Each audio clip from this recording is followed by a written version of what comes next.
Assalamualaikum warahmatullahi wabarakatuh. Apa kabar anak-anak yang solih dan solihah? Semoga kita semua dalam keadaan sehat walafiat ya. Baik, bertemu lagi bersama Pak Vicky. Kali ini Bapak akan mengajarkan kepada kalian mata pelajaran bahasa Indonesia. Nah, kalau kalian ingat, pekan kemarin kita sudah belajar tentang ide pokok dan ciri-ciri makhluk hidup. Nah, pada kesempatan kali ini kita akan belajar tentang apa ya? Baik, pada kesempatan pagi hari ini kita akan belajar tentang kata tanya.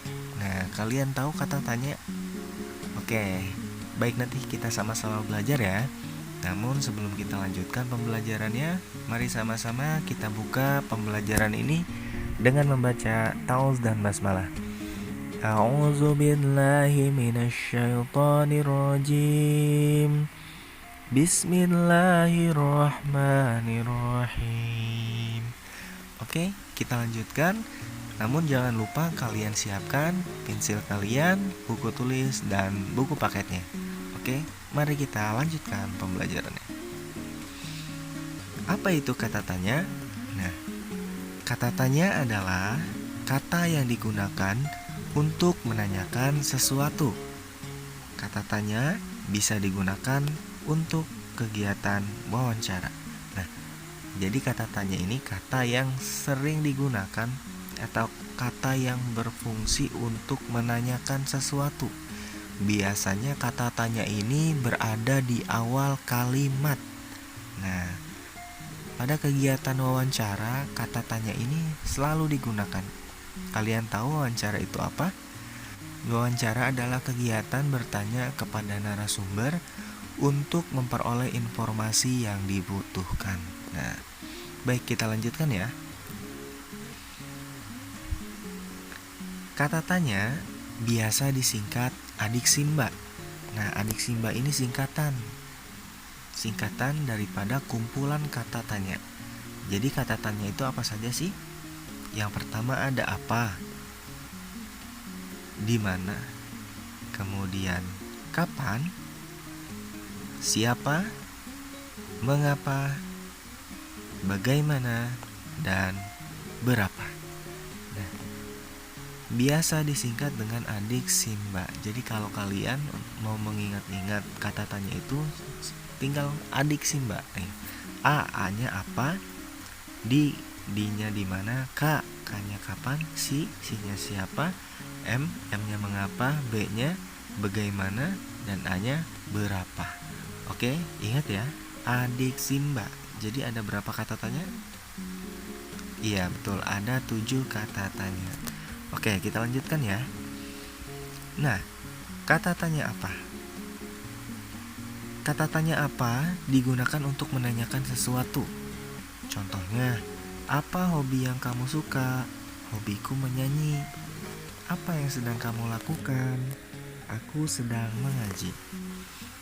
Jadi kata tanya apa itu digunakan untuk menanyakan sesuatu yang biasanya bersifat umum, ya.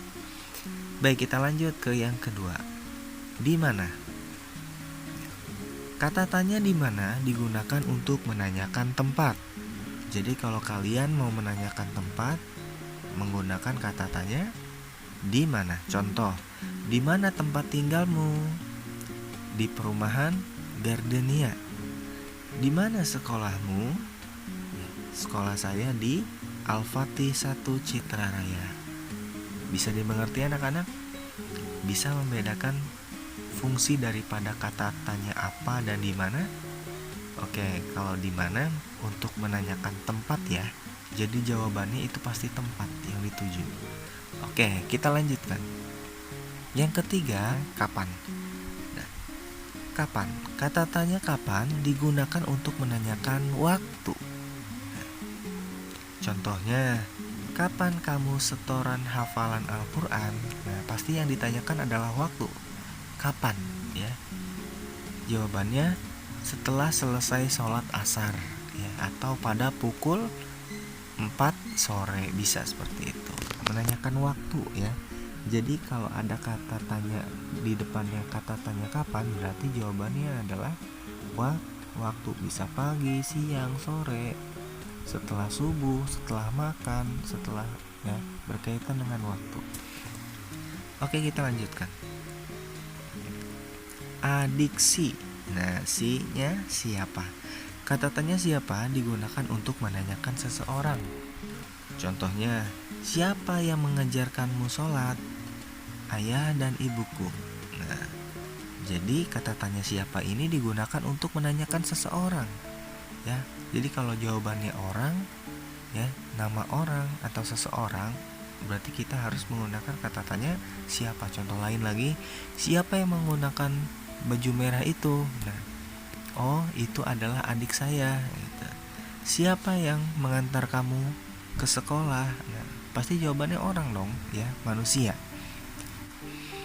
Oke, kita lanjutkan. Selanjutnya TM, mengapa? Mengapa?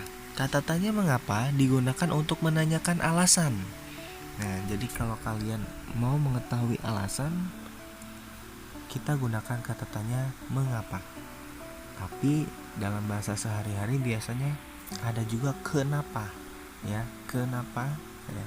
Tapi dalam aplikasinya, ya, dalam bahasa Indonesia biasanya menggunakan kata mengapa. Contohnya, mengapa kamu rajin berolahraga? Kenapa sih alasannya? Ya, kamu itu rajin berolahraga. Maka jawabannya karena akan membuat tubuhku sehat. Itu adalah alasan kenapa dia berolahraga. Jadi ketika kita ingin tahu alasan seseorang, ya, melakukan sesuatu hal, maka kita menggunakan kata mengapa. Contoh lain lagi, mengapa kamu bercanda pada saat pelajaran sedang berlangsung? Nah, pasti nanti ada alasannya tuh. Karena ada yang mengajak bercanda saya, Bu, kan gitu. Atau mengapa kamu mencontek ketika sedang ujian? Nah, pasti itu ada jawabannya, karena saya belum belajar, karena saya lupa, Bu, karena saya nggak tahu jawabannya. Nah, itu adalah alasan, ya. Jadi mengapa ini digunakan untuk menanyakan alasan. Oke, kita lanjut. Selanjutnya, bagaimana? Kata tanya bagaimana digunakan untuk menanyakan proses sesuatu atau kabar. Contoh, bagaimana cara kamu menghafal Al-Quran? Nah, ini kan caranya supaya bisa menghafal Al-Quran. Jawabannya dengan cara murojaah setelah sholat wajib. Ya, ini ini prosesnya, ini caranya. Ya, contoh lain lagi, bagaimana cara membuat nasi goreng? Nah, bisa juga kata tanya bagaimana digunakan untuk menanyakan kabar. Contoh, bagaimana kabarmu? Atau bagaimana kabar ayahmu? Alhamdulillah, kabar ayahku sehat. Nah, baik. Bisa dipahami anak-anak? Oke, kita lanjutkan ya. Kata tanya berapa? Nah, kata tanya berapa ini biasa digunakan untuk menanyakan angka, jumlah atau hitungan. Contohnya, berapa umur kamu ketika masuk SD?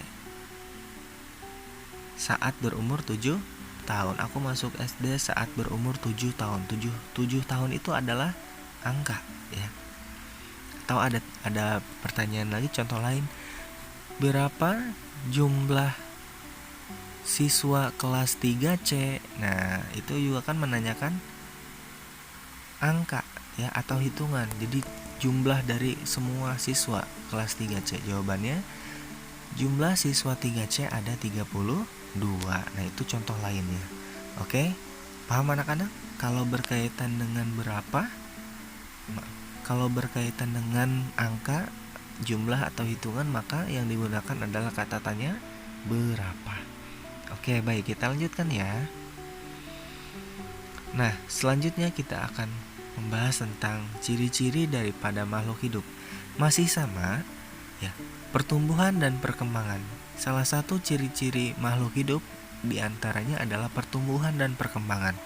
Semua makhluk hidup itu pasti bertumbuh dan berkembang. Ada yang berubah ukuran saja, ada juga yang berubah bentuknya. contoh yang berubah bentuknya adalah kupu-kupu. Kupu-kupu berawal dari telur, kemudian dia menetas menjadi ulat atau disebut larva, lalu tumbuh dan berkembang menjadi kepompong, sampai pada saat pertumbuhan dan perkembangan terakhir dia menjadi kupu-kupu. Nah, jadi tahapannya perkembangan dan pertumbuhan kupu-kupu itu berubah bentuknya. Pertama bentuknya dari telur. Setelah telur berubah menjadi ulat. Berubah bentuknya kan? Setelah itu berubah lagi menjadi kepompong. Ya, setelah kepompong kemudian dia bermetamorfosis, berubah bentuk menjadi kupu-kupu, ya. Setiap tahapannya berbeda-beda. Ya, tahap pertumbuhan dan perkembangan kupu-kupu ini berbeda-beda, ya. Jadi ini adalah contoh pertumbuhan dan perkembangan daripada makhluk yang berubah bentuknya.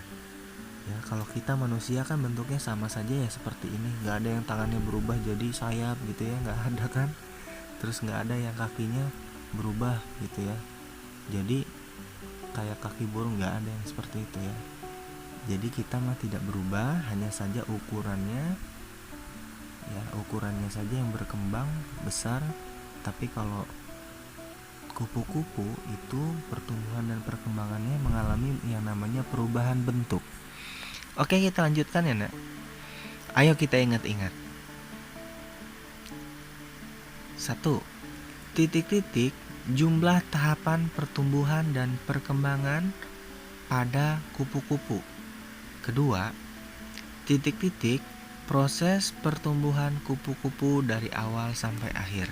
Nah, ayo kita ingat-ingat penggunaan kata tanya yang tepat untuk 2 kalimat tanya di atas itu apa?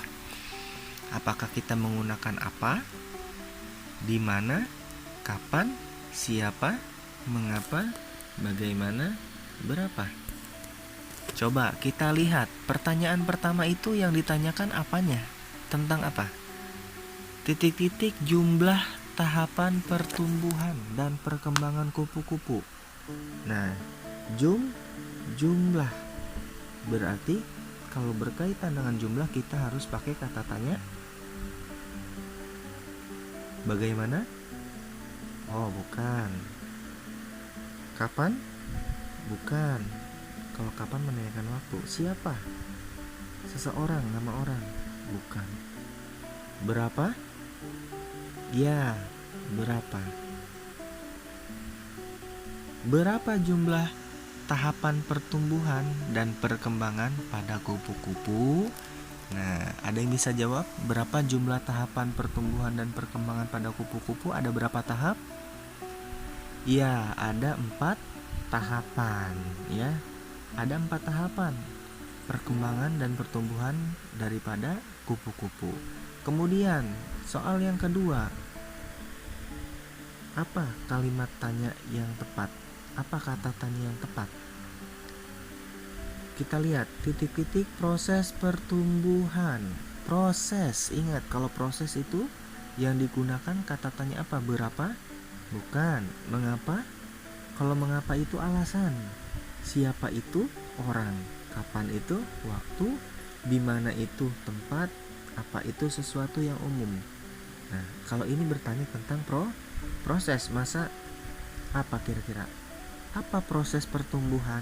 Nah, nggak cocok, salah.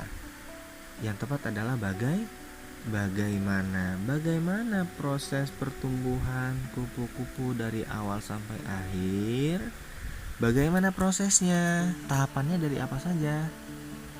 Ya, berawal dari telur, menetas menjadi ulat, kemudian ulat itu membuat kepompong dan berubahlah menjadi seekor kupu-kupu. Ini adalah proses pertumbuhan kupu-kupu. Jadi bisa dimengerti anak-anak penggunaan kata tanyanya?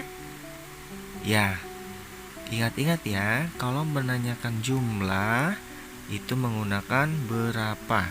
Kalau yang ditanyakan proses menggunakan kata bagaimana. Oke, fahim tuh? Mudah-mudahan kalian fahim nah ya. Oke, kita lanjutkan kembali anak. Tetap fokus. Kita lanjutkan. Nah, selain kupu-kupu, ada juga pertumbuhan makhluk hidup yang tidak berubah wujudnya. Ya, seperti kita manusia tidak berubah wujudnya. Untuk lebih jelasnya, mari kita lanjutkan pembelajarannya. Katak dan nyamuk memiliki siklus pertumbuhan dan perkembangan seperti kupu-kupu. Berarti katak dan nyamuk ini mereka berubah bentuk tuh setiap tahapan pertumbuhan dan perkembangannya. Ya benar atau enggak ya? Coba nanti kalian cek ya. Kemudian, sedangkan pertumbuhan kucing berbeda dengan kupu-kupu. Pertumbuhan kucing dijelaskan pada gambar berikut. Nah, coba kalian tebak. Ini ada 1, 2, 3, 4. Nah, ini kucing apa? Namanya nih. Ya, bayi kucing. Kemudian ini anak kucing. Kemudian yang ini kucing muda nih, kucing remaja ya. Kemudian ini kucing dewasa. Nah, ada 4 tahapan. Yang pertama adalah tahapan neonatal. Tahapan neonatal ini tahapan anak bayi kucing ya, yang kerjaannya hanya menyusu saja. Dia belum bisa membuka matanya. Ya, biasanya ini sampai usia 2 pekan ya, atau 2 minggu. Lalu setelah 2 pekan dia akan berkembang menjadi ya anak kucing ya. Ini anak kucing nih, lucu ya. Nah, pada tahap ini adalah tahap sosialisasi ya. Tahap sosialisasi artinya tahap pengenalan ya, pengenalan anak kucing. Anak kucing ini aktif nih pada usia-usia seperti ini tuh masih aktif.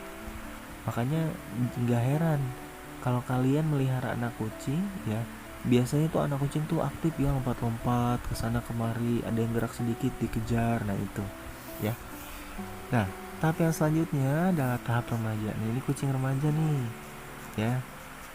Ini kucing remaja juga masih aktif, tapi tidak seaktif ketika masa anak-anak kucing ya, anak kucing. Nah, kemudian setelah masa remaja sampai kepada masa dewasa ya, kucing dewasa. Nah, jadi tahapan anak kucing ada 4. Anak kucing, bayi kucing, menjadi anak kucing, menjadi kucing remaja, kemudian menjadi kucing dewasa. Oke, ingat ya anak-anak ya, tadi kupu-kupu juga ada 4 tahapan kan ya. Telur, ulat atau larva, kemudian kepompong, baru berubah menjadi kupu-kupu. Nah, kalau di kucing ini tidak ada perubahan, sama bentuknya ya. Ada telinganya, ada hidungnya seperti itu, hanya ukurannya saja yang berubah. Bisa dipahami anak-anak perbedaannya? Oke, kita lanjutkan. Ayo mengingat. Nah, ayo kita ingat-ingat ya. Sebutkan proses pertumbuhan kucing di samping. Yang pertama ini nih, bayi kucing. Tahapannya tahap apa? Ya, bayi kucing itu tahap neonatal ya. Kemudian selanjutnya anak kucing. Anak kucing tahap sosialisasi atau pengenalan. Kemudian yang selanjutnya tahap remaja ya, kucing remaja ini yang beranjak dewasa nih ya. Kemudian yang selanjutnya adalah kucing dewasa. Jadi ada 4 tahapan untuk pertumbuhan dan perkembangan kucing. Hanya saja kucing tidak berubah bentuknya, hanya berubah ukurannya saja. Baik, lanjutkan ya. Sekarang kita sesi pintar berbahasa. Nah, kalau kalian tadi belajarnya serius dan menyimak dengan seksama, kalian akan mudah dalam menjawab pertanyaannya. Baik, pertanyaannya yang pertama, sebutkan 7 kata tanya yang digunakan untuk membuat pertanyaan. Nah, kalian sebutkan ya. Kalian ingat-ingat aja singkatannya, kemudian kalian tuliskan satu persatu. Ya, ada 7 kata tanyanya, apa saja tuh? Oke. Yang kedua, titik-titik tempat hidup katak di darat dan di air. Kata tanya yang digunakan untuk melengkapi pertanyaan di atas adalah, nah ini kan kata tanyanya masih kosong. Kira-kira menggunakan kata tanya apa ya? Sok, silahkan lihat ya. Titik-titik tempat hidup katak di air dan di darat. Jawabannya ini. Berarti menanyakan apa ya? Kita lanjutkan. Yang ketiga, kata tanya yang digunakan untuk menanyakan alasan adalah apa? Coba ingat-ingat lagi. Yang selanjutnya, kalian coba buat satu pertanyaan dengan menggunakan kata bagaimana. Oke? Kalian buat. Ingat, kata tanyanya ditulis di awal kalimat ya. Jangan lupa tanda tanya di akhir kalimat. Selanjutnya, tuliskan proses pertumbuhan dan perkembangan kupu-kupu dari awal sampai akhir.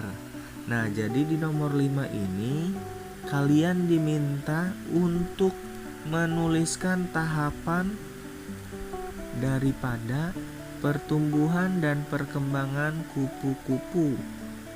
Ya, dari awal sampai akhir. Jadi kupu-kupu itu tahapannya gimana? Awalnya apa? Kemudian berubahkah atau menjadi apa? Terus sampai kepada proses yang terakhir. Pak, boleh digambar atau tidak? Wih, dipersilahkan. Kalau mau digambar, dipersilahkan. Itu lebih bagus ya. Tapi kalau tidak digambar juga tidak apa-apa ya. Terserah kalian. Oke, baik anak-anak, kerjakan di buku tulis kalian ya. Pertanyaan ini ya akan mewakilkan daripada jam pelajaran kita. Jam pelajaran kita kan 2 jam ya, dari jam 8 sampai jam 10. Jadi pertanyaannya silakan kalian jawab di buku tulis. Jangan lupa ditulis soalnya. Oke? Semangat ya anak-anak. Baik, mungkin cukup sekian pembelajaran kita pada pagi hari ini. Mudah-mudahan ilmu yang kita pelajari bermanfaat. Dan jaga kesehatan, semangat belajar. Jangan lupa tetap jaga protokol kesehatan. Dan yang terpenting, selalu berdoa meminta perlindungan kepada Allah Subhanahu wa Ta'ala. Dari Bapak cukup sekian, kurang lebihnya mohon maaf. Mari kita tutup pembelajaran ini dengan membaca hamdalah. Alhamdulillahirabbil alamin. Wabillahi taufiq wal hidayah. Wassalamualaikum warahmatullahi wabarakatuh. Sampai jumpa di pertemuan selanjutnya.